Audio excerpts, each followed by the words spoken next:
بيقولك لو حطيت بيضه في خل وسبتها لمده 24 ساعه هتتحول لبيضه مطاطيه. هل الكلام ده بجد؟ تعالوا نجرب ونشوف. زي ما انتم شايفين البيضه اللي قدامكم دي هنحطها في الطبق كده ونغطيها بالخل. فهل بقى التجربه دي هتنجح؟ الله اعلم. في الفيديو ده هتشوف 9 حاجات غريبه في الاغلب اول مره تشوفهم، فكمل معانا الفيديو للاخر لانك اكيد هتشوف حاجات تعجبك. فزي ما انتم شايفين حطينا البيضه في خل وهنسيبها لمده 24 ساعه وهنشوف هل التجربه دي حقيقيه ولا لا. الحاجه اللي بعد كده بيقولك لو سخنت كنز على النار وحطيته في ميه متلجه هيحصل حاجه غريبه. فتعالوا نجرب ونشوف. زي ما انتم شايفين الكنز اللي هنجرب عليه هنفضيه في كوبايه، نحط في الكنز ميه، هنحطها على النار ونسيبها تسخن، وبعد كده هنروح قلبينها في قلب الميه اللي متلجه زي ما انتم شايفين كده. بص احنا مجهزينها اهو علشان نروح قلبين عليها على طول. يلا واضح ان هي سخنت، فاحنا دلوقتي هنجرب نحطها في الميه المتلجه ونشوف ايه اللي هيحصل. والمفروض نقلبها مره واحده في الميه الساقعه.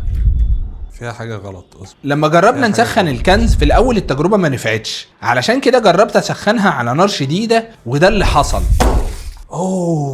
انكمشت بقت عامله ازاي؟ وده معناه انك لازم تسخن الكنز لدرجه حراره عاليه، وبعد كده هتحطها في ميه بارده وهيحصل الانكماش عن طريق فرق الضغط. بس سخناها جامد يعني لحد ما بقت ايه، تحسها هتتفحم. فصراحه تجربه غريبه وخطيره، يعني خدوا بالكم محدش يجربها. السؤال ده لكل الناس اللي بتتفرج علينا دلوقتي، لو احنا صبينا الشاي على الميه بالشكل اللي قدامنا ده زي ما انتم شايفين الشاي ما بيختلطش بالميه بشكل كبير. السؤال ده علشان تجاوب عليه لازم تفكر، هل الشاي ده شاي طبيعي ولا فيه حاجه؟ وهل الميه دي ميه طبيعيه ولا فيها حاجه؟ هنقلب الشاي بالميه زي ما انتم شايفين اهو، ومجرد بس ما قلبنا الشاي والميه اختلطوا ببعض. واللي يعرف الكلام ده حصل ازاي يقول لنا في التعليقات. الحاجه اللي بعد كده بيقول لك لو في بيضه جوه ازازه ازاي تطلعها من الازازه من غير ما تقطعها او تبوظها. زي ما انتم شايفين دي بيضه سليمه جوه ازازه، لو انت قلبت الازازه البيضه ما بتطلعش. السؤال اللي المفروض تساله ازاي اصلا البيضه دخلت جوه الازازه؟ الموضوع اسهل مما تتخيل. كل اللي هتعمله ان انت هتجيب ورقه وتولع الورقه، تخليها تولع كويس كده وتحطها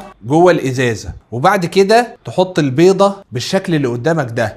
اول ما النار تطفي في ثانيه البيضه هتدخل جوه الازازه بسهوله جدا، واللي حصل ده عن طريق فرق الضغط. والموضوع شكله جميل، بس احنا هنطلع بقى البيضه ازاي. كل اللي علينا نعمله بعد كده ان احنا هنعكس الموضوع، يعني بدل ما كنا بنخلي السخونه من جوه دلوقتي هنخلي السخونه من بره. فجبنا ميه دافيه خالص، وهنحاول ان احنا نكب على الازازه من فوق كده بشكل بسيط بحيث ان الهواء اللي جوه الازازه يسخن بالراحه خالص. زي ما انت شايف كده طول ما احنا بنكب الميه السخنه هتحس ان الهواء اللي جوه بيسخن، فالهواء بيتمدد، فالبيضه هتطلع بكل سهوله زي ما انت شايف. والبيضه طلعت مفيش اي مشكله خالص. الهواء لما بيسخن بيتمدد، ولما بيبرد بينكمش بسرعه. فاللي حصل دلوقتي ان احنا لما كبينا الميه السخنه على الازازه الهواء اللي جوه بيتمدد، فعايز مكان اكبر، واحنا قافلين مكان دخول الهواء، فعشان كده كان بيضغط على البيضه علشان ياخد مكان اوسع، فطلع البيضه بكل سهوله. لو انت اول مره تشوفني فانا المبدع، بجرب حاجات غريبه واشارك التجربه معاكم، فاهم حاجه ما تنساش تعمل لايك وفولو علشان التجربه الجايه اغرب. لو احنا جبنا ورقه وحطيناها هنا بالمنظر اللي قدامكم ده هتلاقي الورقه بتولع مع ان مفيش اي نار قدامنا شايفينها بعينينا. النار اللي قدامكم دي مش متشافه. السر كله في الكحول. الكحول مادة قابلة للاشتعال،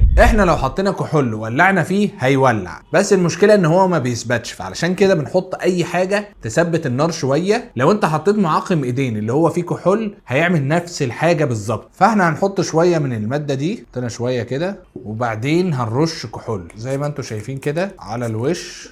لو جربنا نولع زي ما انتوا شايفين كده النار شبه مخفية من زاويتك، ممكن تكون انت مش شايفها، وبرضه انا شايفها قليل، يعني الاضاءة ما بتظهرهاش. فعشان كده النار دي خطيرة جدا. لون النار ازرق علشان كده لما بنوجه عليها اضاءة من الاضاءة العادية اللي احنا شغالين بيها فالنار شبه بتختفي، او النار بتبقى رؤيتها صعبة. دلوقتي انا هفضي مية في الكوباية، وعايزك بس تعرف الكوباية اللي انا فضيت فيها المية انهي واحدة فيهم. فدلوقتي زي ما انتوا شايفين هفضي المية في الكوباية قدامكم كده، وبعدين هلخبط الكوبايات. يعني بس انا عايزك تركز معايا بقى ان احنا دلوقتي المفروض نشوف كوبايه الميه راحت فين.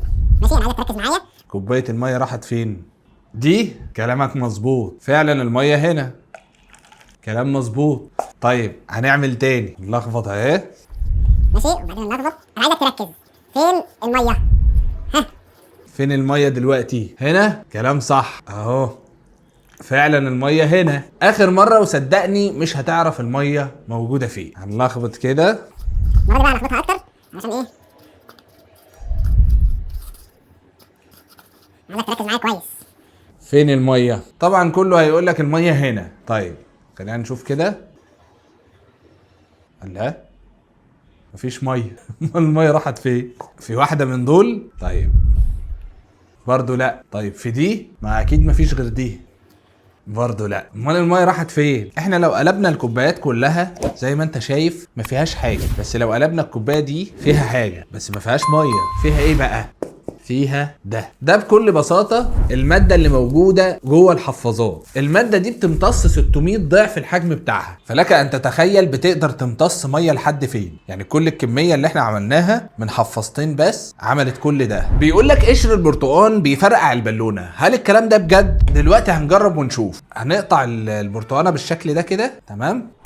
ده مجرد بس ما عملناها جنبها. طبعا زي ما انتم شايفين فرقعت واحنا بس بنقطع البرتقانه جنبها. هنقطع قشره من البرتقانه نفسها ونروح عاملينها على البالونه ونشوف هتفرقع ولا لا. هو ليه الواحد بيخاف من بالونه كده بيروح مضروب كده مع ان شويه هوا يعني؟ وده بسبب ان الحمض اللي موجود في قشره البرتقانه، الحمض ده هو اللي بيفرقع البالونه ويخليها تفرقع بالشكل اللي قدامكم ده. شفت الفكره؟ عملنا العصاره على الايد راحت عامله البالونه على طول. بس الفكره ان هو بيقول لك ان قشر البرتقال قابل للاشتعال، هل الكلام ده بجد؟ فاحنا دلوقتي هنجيب شمعه، بس هنثبت الشمعه كده، نجرب بقى نشوف قشر البرتقال قابل للاشتعال فعلا ولا لا. واخد بالك؟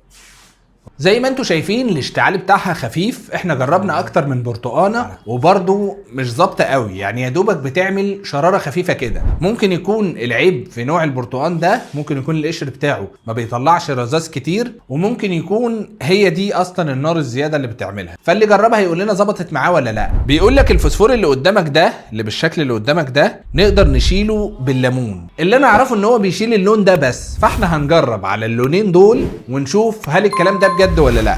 فتعالوا بينا بقى. الليمونه اهي، هنقطع الليمونه وهنجيب عود الودان زي ما انتم شايفين كده، وهنعوص عود الودان كده زي ما انتم شايفين في الليمون، وبكل بساطه هنعمل على العلامه بالشكل ده كده. اللهم صل على النبي. تتشال زي ما انتم شايفين اهو. وفعلا الموضوع حقيقي 100%. مجرد بس ما الليمون بيلمس الورق بيختفي الحبر الفوسفوري بسهولة جدا. لكن خلينا نشوف هل اللون ده برضه هيتشال ولا لا. دلوقتي هنجرب بنفس الطريقة ونشوف ايه اللي هيحصل. ومجرد ما الليمون لمس الورق اللون اتغير للون تاني تماما، وزي ما انتم شايفين اللي بيحصل ده غريب، قلب للون تاني. مجرد بس ما نمشي الليمون على اللون بيتغير للون مختلف. فده معناه ان الليمون بيشيل اللون الليموني بس. بيقولك لو حطيت كتابين في بعض استحالة تشدهم من بعض مهما عملت. فتعالوا نجرب ونشوف. اول حاجة الكتابين هيدخلوا في بعض بالشكل ده زي ما انتم شايفين كده، ورقتين كده زي ما انتم شايفين اهو. نحاول برضو نعملها بضمير. بعد ما حطيناهم في بعض كل المطلوب منك ان انت تسحب الكتابين من بعض بالطريقة دي، يعني تمسك الكتاب من هنا وكتاب من هنا وتشد. فانا هحاول اشد الاول لوحدي وبعدين هجرب اخلي حد يشد قصادي. فاول حاجة طبعا انا شايف ان الموضوع شبه مستحيل او في حاجة غريبة، ان الكتب ما شاء الله ماسكة في بعضها جامد. فلما بحاول لا مش نافعة مهما شدهم من بعض. لا مستحيل بجد. اللي بيحصل حاجة اسمها قوة الاحتكاك، بس هل للدرجة دي؟ يعني هل فعلا لدرجة ان انت مش تقدر تفصل الكتابين من بعض؟ كل ورقة قصاد الورقة التانية عاملة قوة احتكاك. تخيل بقى كمية الورق دي كلها عاملة قوة احتكاك قد ايه. فعلشان كده الموضوع شبه مستحيل. لكن خلينا اجيب عمرو يشد قصادي واشوف هنقدر نفصلهم من بعض ولا لا. عايزك بقى تمسك ايه اعزم معانا، ماشي؟ شد جامد. قوة الشد بتولد قوة احتكاك شديدة جدا، فصعب ان انت تفصل الكتابين من بعض. امسك كده، امسك جامد. مهما نحاول الكتابين مش بيتفصلوا من بعض خالص، بس مفهومة ان هي بتحصل عن طريق الاحتكاك. الكتابين بتشالوا من بعض بس مش بقوة الشد. بتحاول ان انت تعمل حاجة كده زي ايه، بطريقة بسيطة زي ما انتم شايفين كده، والكتابين بيتفصلوا بسهولة من بعض. وبعد ما عدى 24 ساعة دلوقتي هنتفرج على شكل البيضة، فهنشوف هل البيضة اتحولت لمطاطية ولا لا. واضح ان القشر طلع على سطح الخل زي ما انتم شايفين. طيب هنطلعها. شايفين الموضوع بقى عامل ازاي؟ بعد ما غسلتها شكلها صراحه تحفه، سبحان الله والله. فعلا البيضه مطاطيه زي ما انت شايف كده لما بنخبطها على الحاجه. بص تعمل ازاي؟ البيضه بتتنطط كده. بس في تجربه الاول عايز اعملها علشان ما تبصش، فتعالوا نجرب نحطها على الاضاءه كده بالشكل ده. اللهم صل على النبي. شايفين الجمال؟ صراحه تحفه فنيه ما شاء الله تبارك الرحمن. يعني شايفين البيضه شكلها من جوه عامل ازاي لما حطيناها في الاضاءه، فتحس ان هي تنفع تبقى حاجه كده جماليه، بس طبعا لو اتفجرت مش هتبقى جماليه خالص. فسبحان الله شكلها حلو قوي واحنا حطيناها في الاضاءه كده. الخل شال القشر اللي في البيض فخلاها زي ما انتم شايفين كده، فسبحان الله حاجه جميله. لما فكرنا نحط نور مختلف صراحه شكلها كان تحفه جدا وحاجه جميله، ممكن تجربها عندك في البيت. وناس كتير ممكن تسال تقول هل البيضه كده باظت؟ طبعا لا، لان اللي اتشال في البيضه بس هو القشر، والبيضه من جوه لسه سليمه، والمفروض ان انت عادي لو عايز تعملها او تطبخها هتعملها عادي. ده كان فيديو النهارده، فلو عجبتك اي فكره من الافكار اللي عملناها جربها وقول لنا ظبطت معاك ولا لا. بس اهم حاجه ما تنساش تعمل لايك وفولو علشان التجربه الجايه اغرب.